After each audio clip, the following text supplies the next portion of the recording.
Hello, everyone. Welcome to Stress-Free IEP, the show where we help families build their village to raise their neurodivergent children with confidence and support.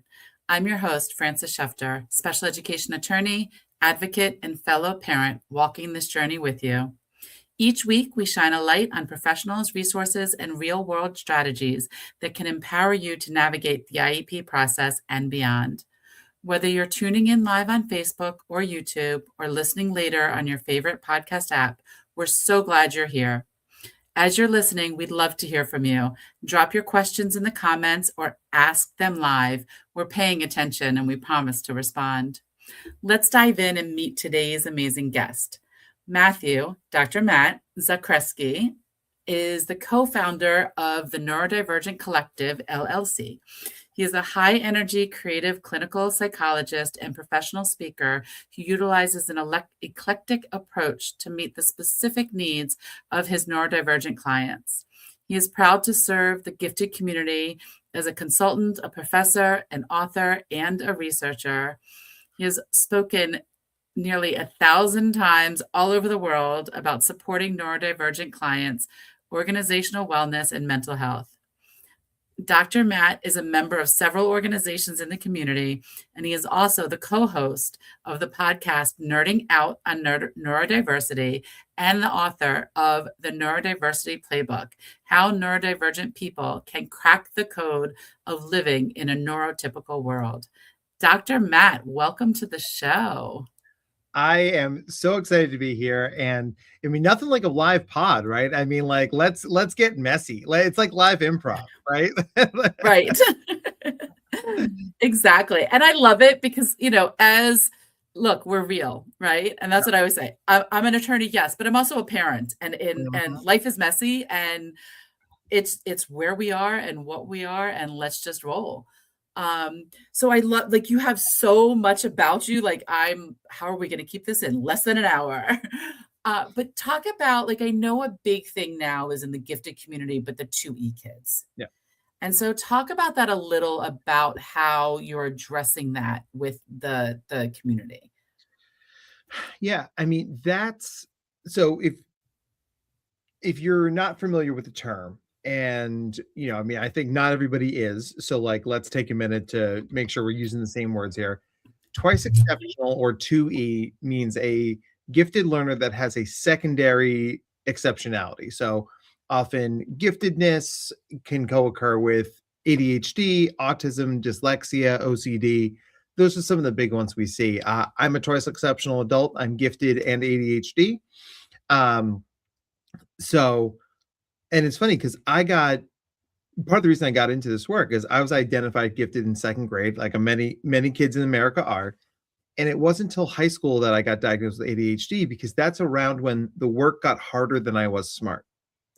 And whereas my neurotypical peers were developing coping strategies on the on-ramp, as school gets harder a little bit every year, I just coasted on raw intelligence. So then when you get to high school, you need things like organization and time management and resiliency and asking for help. I remember distinctly a teacher asking me, like, okay, you just need to study. I'm like, how does one do that? Like, not in an arrogant way, but Right. just, because if you're the smart kid and you're not paying attention in class, but you manage to always sort of just like get good grades because you paid attention or whatever, then no one notices how much you're not doing the right process because the product is good. And so 2E kids as a rule tend to have high highs and low lows. And, you might test a kid, I do a lot of IQ testing in my practice, and I'll test a kid with a 145 IQ, and it's like, all right, that kid's awesome, but their processing speed is 73. Oof. And what that does, that drags down the entire thing, where that kid might actually end up with a full scale IQ of like 128. And the district will say, well, that kid's not gifted, and will cross their arms like that angry penguin on the internet. Right. And I'm like, but look at their GAI. Like, look at the raw potential this kid has. This kid's a profoundly gifted kid who works very slowly. But the easiest accommodation to give a kid at school, meticulous, I like that word. The easiest accommodation to give a kid at school is more time.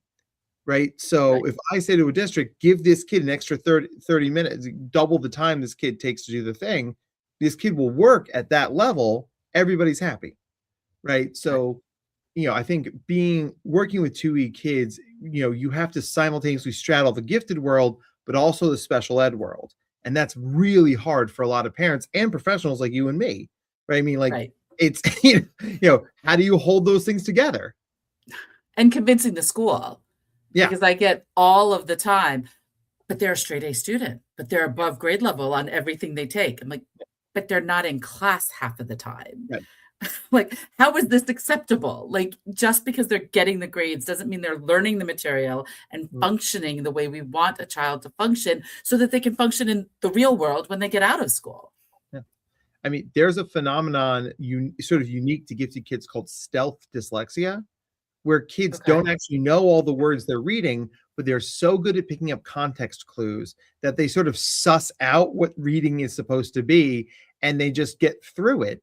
But then when you're in the room and you're doing the achievement testing with the kid, you're like, this kid doesn't know half the words, but the words this kid does know provide enough of a scaffold that they can get there. And then I have to say to a district, now I know it doesn't look like this kid has dyslexia, but I just need you to trust me, right? Like, like snake oil salesman, I'm not, but like when the data don't say X, it's really hard to say, but X is here.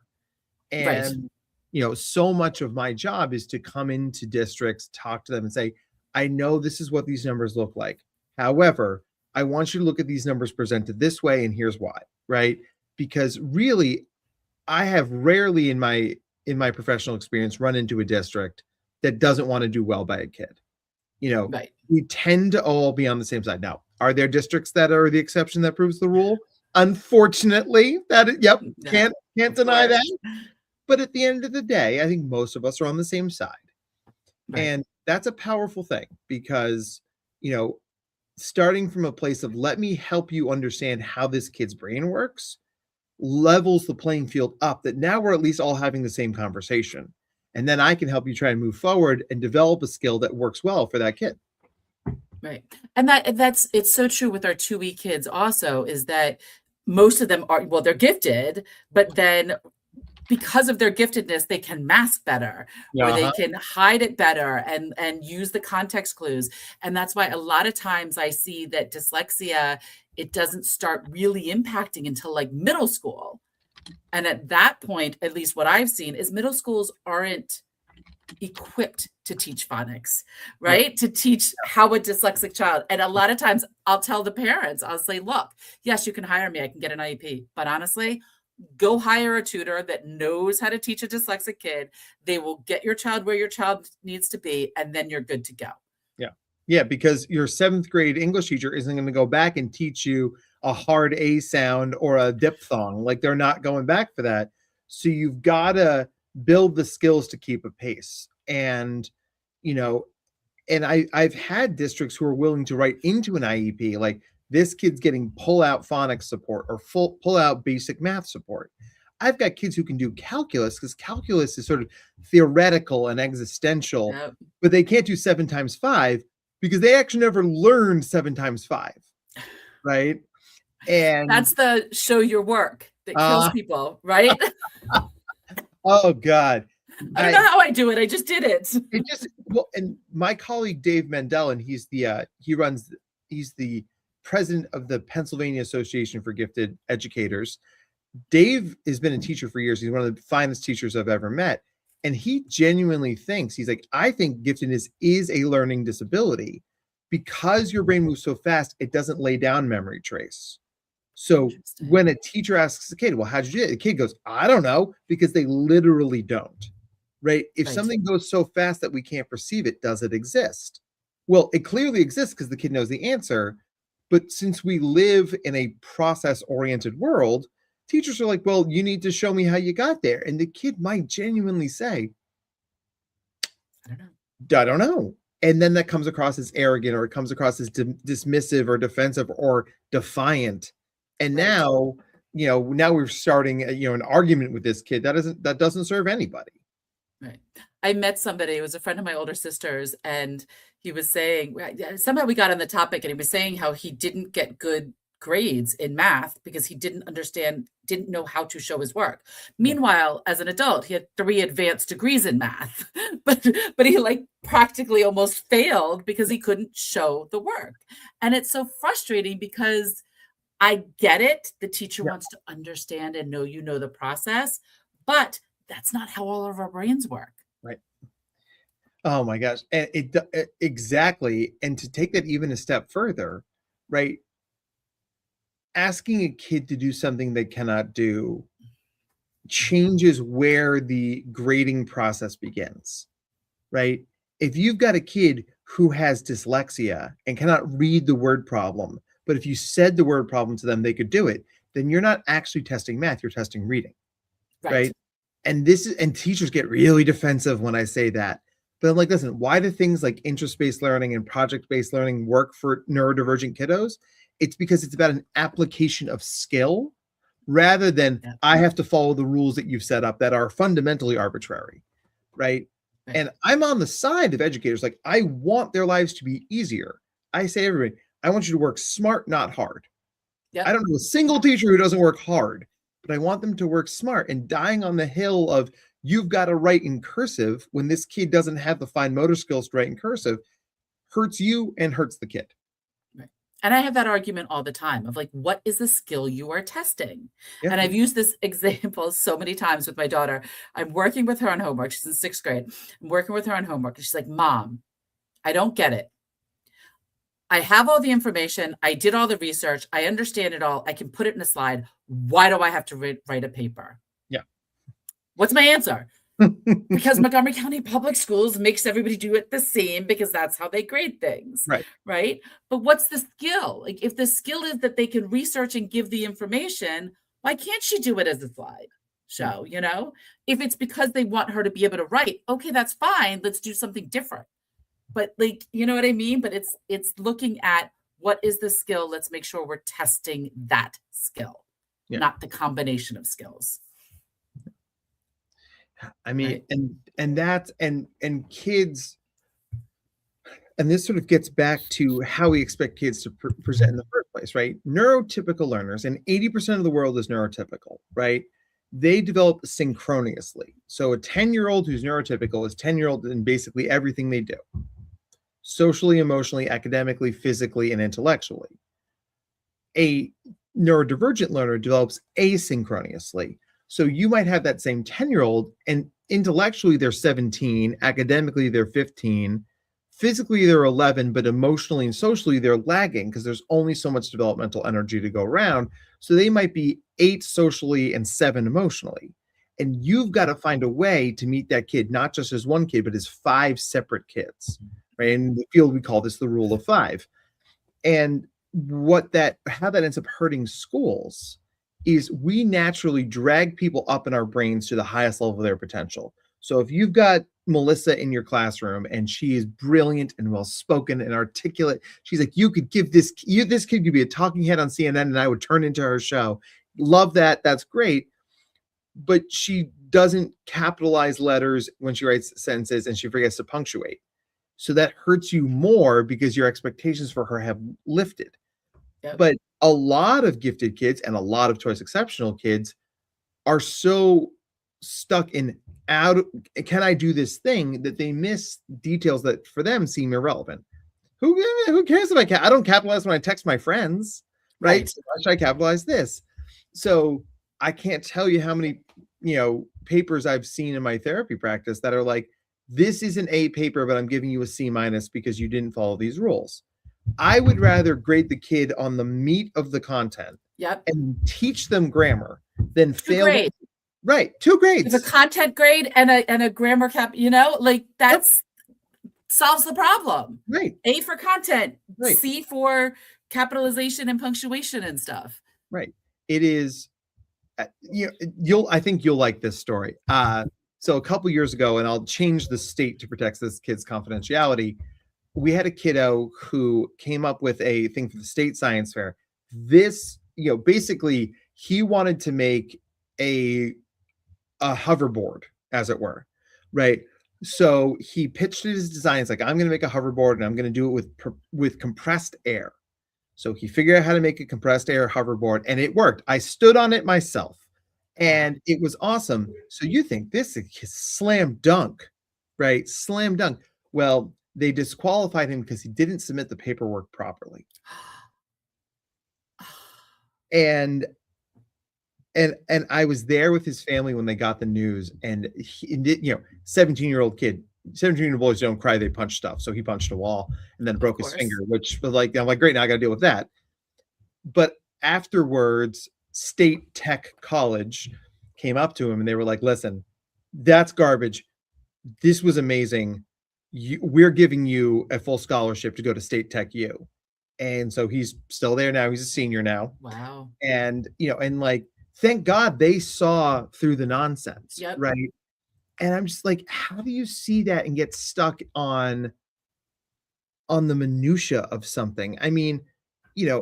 I'm not saying it doesn't matter because obviously it matters, but it's like succeeding at difficult things is hard. Right. So what are we going to pay more attention to? The thing that's really important and hard to do, or the thing that's relatively easy to do that didn't get done? Because Right. having a kid who can build a hovercraft is rare. Having a kid who can submit paperwork properly is pretty common. So like, Right. I want to focus on the kid's strengths. I don't want to be a deficit detective. But so many Right. programs end up being deficit detectives. Right.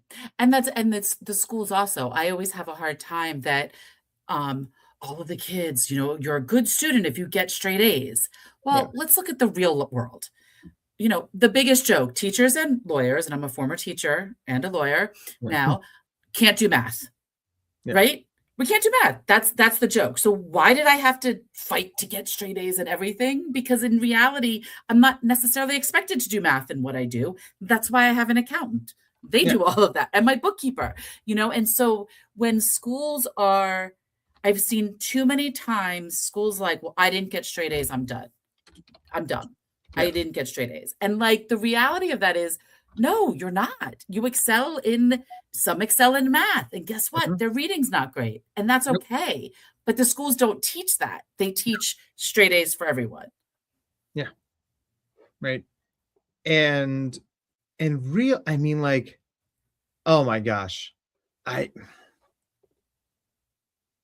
Grade inflation is such a problem for many reasons. Oh yeah. Right? Not the least of which is that it makes us focus on the wrong narrative. Right. So, if you got like you said you're an attorney, right? So Mhm. so do you remember what your score was on the bar?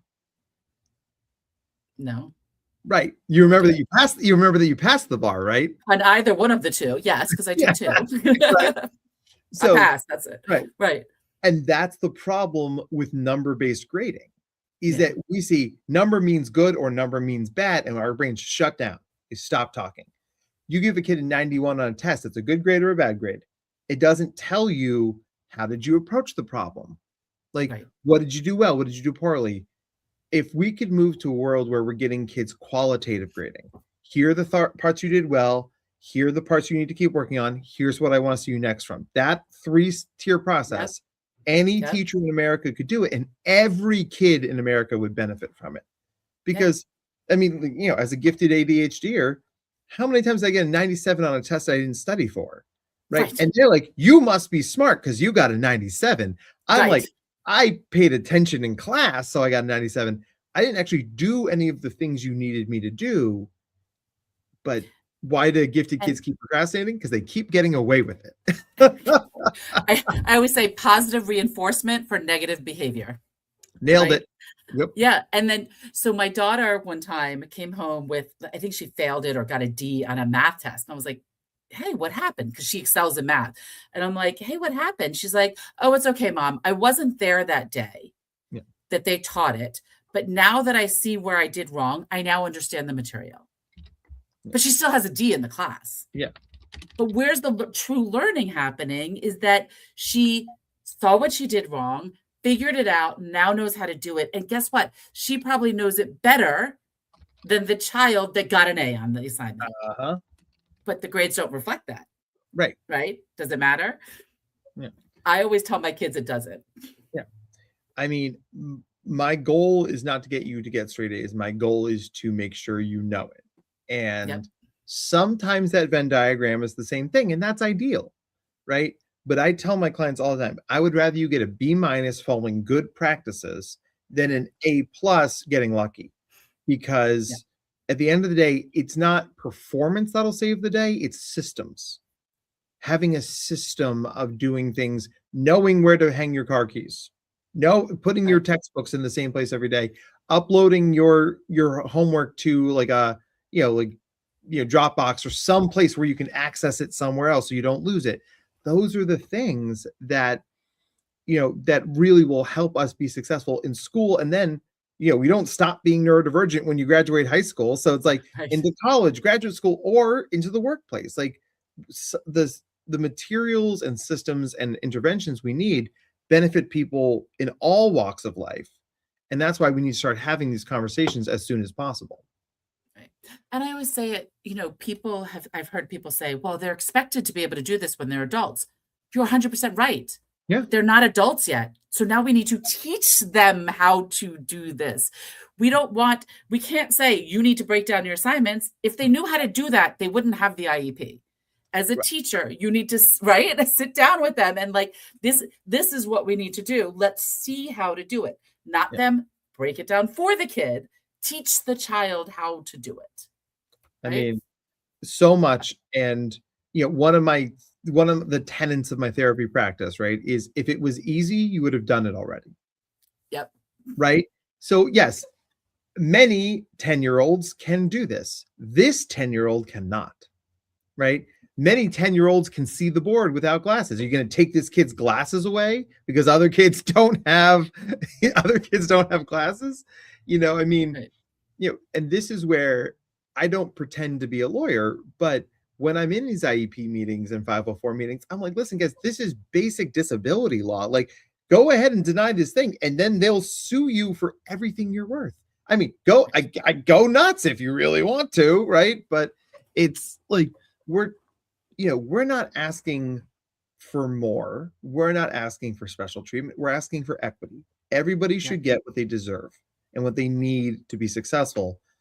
And when we think about it as like, oh, you already have it so easy, you're gifted, why should you get more?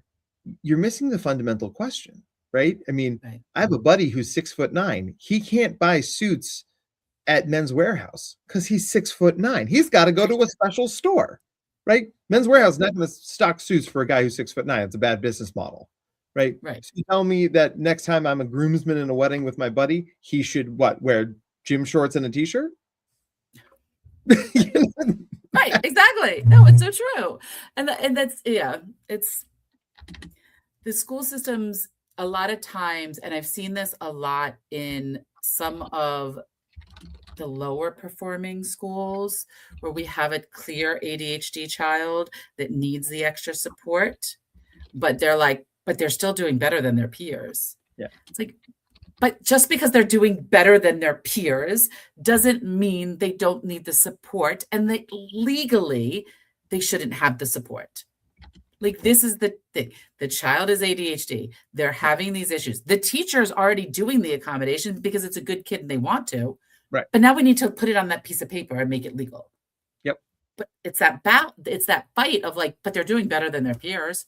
So right. Does that mean, oh, okay, well, we have 5 kids with a wheelchair and one is really, really, really good and fast at it. So we should take the wheelchair away because the others aren't as good and fast. Yeah. I mean, why would he need a ramp if he's so good at his wheelchair? Well, what about the 4 other kids who need that? I mean, it's so funny because you end up having these really circular arguments with people. Yeah. Like, well, if they're so different, if they're so smart, why do they need different stuff? Well, we can't give him different stuff because he's so smart. Hold up. Wait a second. Your arguments are backwards, right? Like, and a lot of times in these meetings, I'm like, before we get all stuck into what we can and can't do, what we're talking about is special education, right? Gifted education is a tier 3 intervention just on the other side of the academic spectrum, right?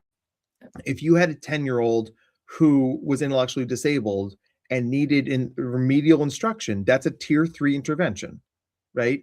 If you have a 10-year-old who can do multivariate calculus, that's a tier 3 intervention. It's just on the other side.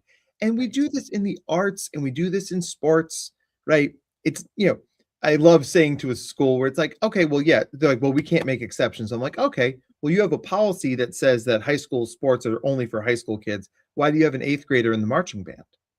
Well, he's very advanced in tuba. I know. I know. I Right. know.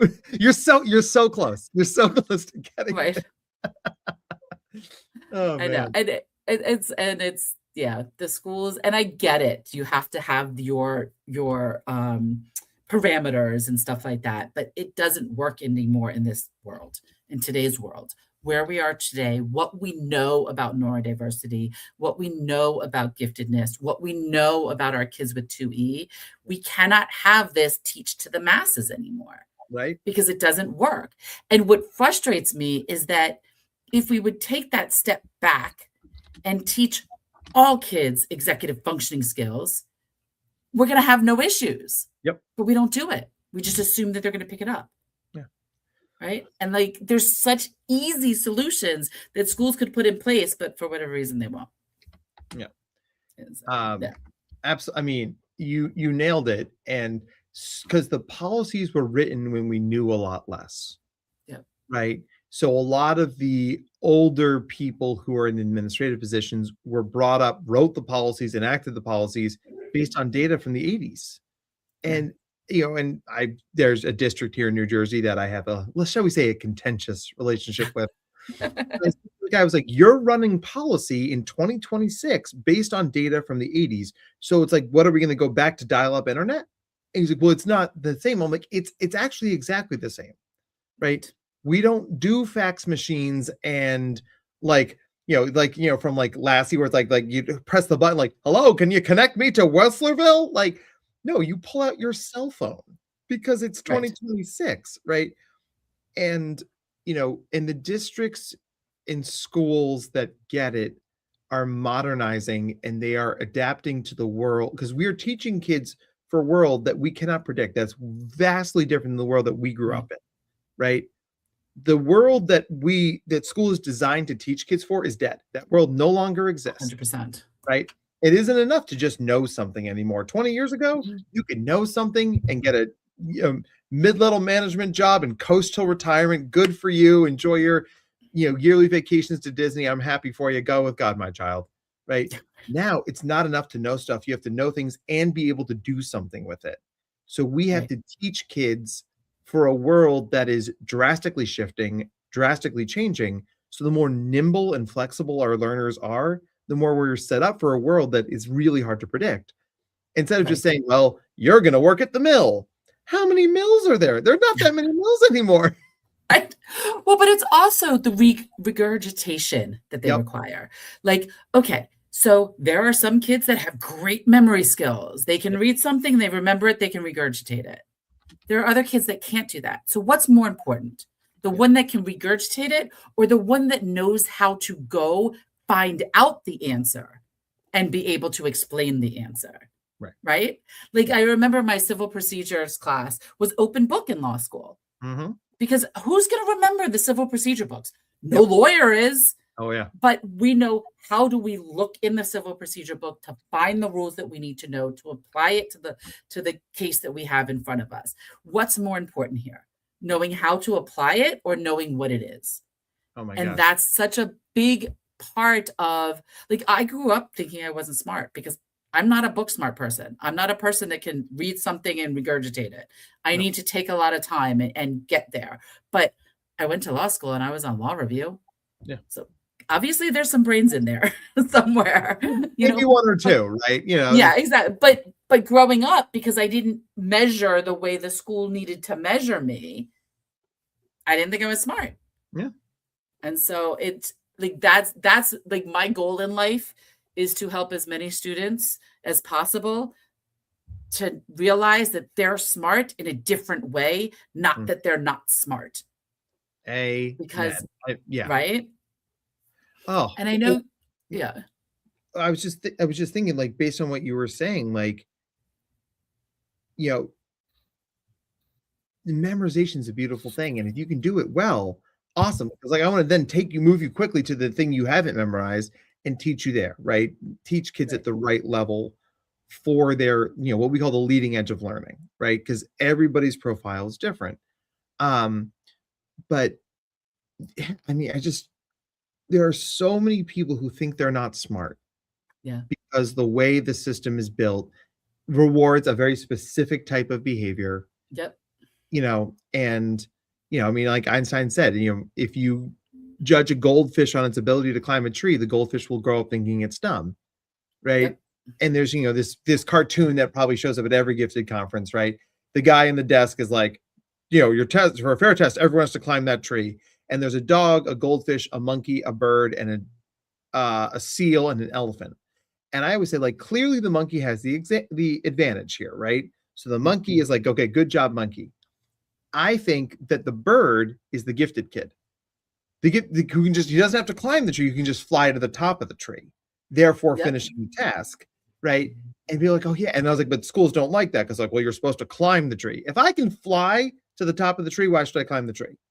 And then I think the elephant is the 2E kid who's like, you want me to get to the top of the tree? I'll knock it down and then sit on it, right? I'll burn it to the ground. Exactly. You didn't say the top had to stay where the top is. I'm going to figure out that. Right. That's so true. It's so crazy. And I know, like, I want to touch on it a little bit because you went into and made the comment about how our gifted kids, especially our 2E kids, are intellectually here, but might be socially here. Yep. And what that challenge is. I had a child that skipped 2 grades. Mm-hmm. Okay. And great. Intellectually, I mean, he probably could have skipped to college, honestly, but intellectually he was like, because literally like 2 months into that second year that he skipped that other class, he was like, yeah, I know all the material already. And he did. He 100% did. But socially, he was way far behind because of the autism. And so the problem we were having was that they were taking this child, and let's just say he was 8th grade, and expecting him to behave as an 8th grader.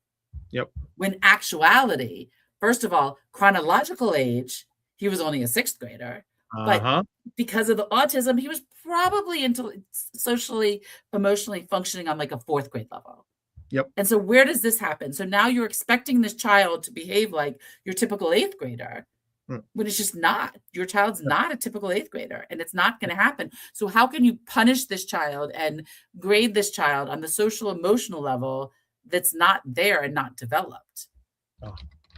I mean, that's exactly it. And, we got by for so long with kids who just figure it out, right? And they would figure it out as they went along. And, and listen, there are many kids who can do that, and that's a good thing, right? But when we think about things like social skills, like, do you really want kids picking up social skills from their peers, given how your average middle school boy talks to his friends and other people? Yep. Right? It'd be like me saying, I watched all 10 Fast and the Furious movies. I therefore know how to drive a car. Right? I mean, it's infinite gear shifts and the cops are against me. I don't even know. Like, the metaphor kind of falls apart. But it's, when we make instruction tangible and accessible and overt, then every single person benefits from that, right? When I consult to companies, I say, you have a great manual here. You have a manual of overt policies that anybody can read, and that's great. What are your unwritten rules? What's the ethos of this company? Because that's where your neurodivergent employees are going to fall short. If the idea is like everybody goes to the company happy hour, your neurodivergent person might not pick up on that social cue and say, well, I'm just going to keep here and grinding code, right? Or, if you're my middle school. What's the culture? That's what I would say. We it's not written, right? The thing that the law and psychology have in common is we make unspoken things spoken, right? We codify, we write down, we operationalize things that other things people just take for granted. Like, it's like, well, everybody knows that. Well, if everybody knows you shouldn't jaywalk, then how come there's a law against it, right? Like, that's the thing, right? And we punish a lot of kids for skills they don't have and were never taught. Yeah. Right. And the snapback to that is always, well, other kids can do it. Great. I'm not 6'9" like my buddy, right? So are you going to blame me for not being 9 inches taller than I am? Like, Right. when you say it that way, it doesn't make any sense, but yet we still do it. Yeah. Well, they're in X grade. They should know how to do that. Well, yeah. Since when is you turn a certain age and all of a sudden the knowledge is there, right? Magically. I know it all now. Yeah. Ooh, there's an update for my favorite online game. Let me, right? Exactly. I'm now on 10.0 version. Next year I'll be on 11.0 version. Like it just, right. Take the time to slow down and teach the kids the skills. And I mean, that's where IEPs are supposed to come in place and supposed to. But it, as I said earlier, it gets me frustrated because a lot of the things in the IEP, if it's good teaching practices generally. And if the teacher were to do this in the class for everybody, we probably wouldn't need the IEPs as much, or at least everybody would feel included and part of. Like one of the things, like the frequent breaks. When I was a teacher, in between, and I taught kindergarten, in between every activity. So we finished math, we're now going to go to reading. We did a physical activity to burn off the energy, to get ourselves set to go to the next subject. That's just how I taught. Why are we not doing that as a general rule? Oh my gosh. Right? I mean, let me tell you, like I'm sitting here as a practitioner who specializes in neurodivergence, and ADHD rates have exploded post-COVID, right? A big part of the reason for that is that we teach kindergarten like it's a grade now. We are asking 5 and 6-year-olds to sit in chairs all day and do lessons all day. Their brains and bodies are not designed for that. So I mean, 20 years ago, hell, 10 years ago, it was more play-based. It was more like, let's do brain breaks. Let's do story time on the carpet. And when you're asking kids to do things their brains and bodies are not prepared for, they get wiggly, they get fidgety, they act out. What's the word we use for that in this culture? We call that ADHD. And once a kid is in the system, it's real hard to get them out of the system, because then you start seeing all those behaviors through the lens of, well, they have ADHD, so they ... But it's like, no, this is a developing human who no 6-year-old has a fully developed prefrontal cortex. Like that just doesn't exist. Right. So, sorry. And it's the same for, I was just going to say in Montgomery County, the same for reading. Like I remember kindergarten was playtime. It was still learning. We weren't expected to learn the alphabet and read. We were exposed to it all, but we weren't expected to read. I mean, even when I taught in the early 90s, we weren't expected to. And now all of a sudden, kindergartners are expected to read, and they're delayed if they're not reading. When developmentally, they're not ready to read. And so what are we doing to our children, forcing them on this academic level when socially and developmentally they're not? It's just causing this more of a gap of confusion of what they should and shouldn't be doing. I mean, you nailed it. And that is, it's so frustrating. It really is. I mean, and once again, I think like if you talk to individual teachers, they're like, I know what I'm doing doesn't serve these kids, but the powers that be have made these rules and I have to follow. Like I have to put this plan in place, right? And I mean, people ask me all the time, like, what would you do to fix schools? I'm like, you bring back shop, you bring back home ec, you bring back passing time in the hallways, you bring back study halls, you put a cap on how many APs a kid can take, right? I don't need 8th graders taking APs. That's insane. Right.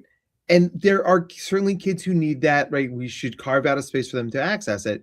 But it's this race to nowhere. Everyone's sprinting towards the cliff thinking, well, I can't slow down because the other parents aren't going to slow down. But when you talk to parents, they don't want a parent like this. Like teachers don't want to teach like this, right? And you're in college admissions people that I know, like kids are showing up for freshman year burned out and exhausted. They can't do any more work because they've essentially done a year of college in high school. And it doesn't really move you to the head of the pack like you think it would. And it's a huge problem, right? So, really sort of level setting this in an entirely different way, I think is, I mean, it's going to take a sea change. It really is. is. I know. Yeah, it is. And I'm just noticing the time, but you just touched on something, and it's because a lot of my listeners are parents. So do you have any like the top 2 to 3 parenting do's and don'ts when parenting these children? Yes. Um, so my number one rule for all my parents out there is to be curious, not furious. Because when your kid is going to do things that confuse you and going to do things that piss you off, right? Because think when you were a teen, did you? Yep. Were you perfectly well behaved? I don't think you were. So when your kid does something that they're not supposed to, before you go to get mad, get curious about it. Like, and the cousin of this is don't use the word should, use the word could, right? Yeah. Should is all the possibility of could plus shame. So Yep. instead, you should have passed that test. You could have passed that test. What got in your way? It naturally aligns me with my kid because it is never me versus my kid. It's me and my kid versus the problem, whatever that problem is. From making friends to joining the soccer team to getting an A in chem, it's always me and my kid versus the problem. And the third thing is that there's this concept in behavior change theory, the zones of proximal development, where you tap in somebody called a more knowledgeable other, or an MKO. And to all the parents out there is no playbook for raising neurodivergent children. Well, that's actually I wrote one. It's over my shoulder right here. Shameless plug alert. There it is, right there. Yeah, There you go. Right. We'll have a link to the. Yeah. But if you're like, I don't know the first thing about IEPs, I didn't need one as a kid, so I didn't go through this process. It is not only appropriate, it is best practice to find someone who knows more about this than you. There is a team of educational attorneys I call when I'm in a complicated IEP case because I'm not an attorney. Right. I have to know ed law to do my job, right? I have to know when a district is refusing to write an IEP because they're trying to cover their butts. And I'm like, no. Right. But most of the time, the questions are too complex for someone with my limited knowledge. So I find someone who knows more than me. I hereby give you parents out there to find a psychologist or a mental health professional, to find an educational advocate, to find an attorney, to find a psychiatrist, to find people to help your kid. Because the idea is if you try and do it all yourself, you may be successful, but the cost is going to be so high. If you are willing to stand on the shoulders of giants, you end up working smarter, not harder, right? So be curious, not furious, could, not should, and find your MKOs. If you do those 3 things, I'm not saying your life will ever get easy, but I can promise you it will get easier. And that's a pretty good thing. Yep. I love it. And that was perfect to end on because that's the whole purpose of this show is to help build your village, right? Let's find those people that can help us because I know, look, I'm an education attorney. I don't do it all alone. I call psychologists. I call friends that are speech pathologists, like, hey, how do I do this? What do I do this? And stuff like that. It's all about leaning on our support systems and building our village. Yeah. Thank you so much, Dr. Matt, for coming on the show and sharing all of your words of wisdom with us. Oh my gosh. Thank you for having me. It really is so nice to talk to like allied professionals because like psych does psych and law does law, but like when our stuff combines, we benefit from each other's expertise. And then we get to help more kids. Yep, exactly. Thank you. And thank you all for joining us on this episode of Stress-Free IEP. We hope today's conversation gave you new tools, insights, or just a little more peace of mind as you support your neurodivergent child. Don't forget to subscribe so you never miss an episode. And if you found this episode helpful, please share it with someone in your village. Next week, we will have episode number 135, Cindy Palmer's top 10 tips for neurodivergent families transitioning to college. You can always learn more and connect with me at schefterlaw.com or follow along on social media. Until next time, remember, you do not have to do it all alone.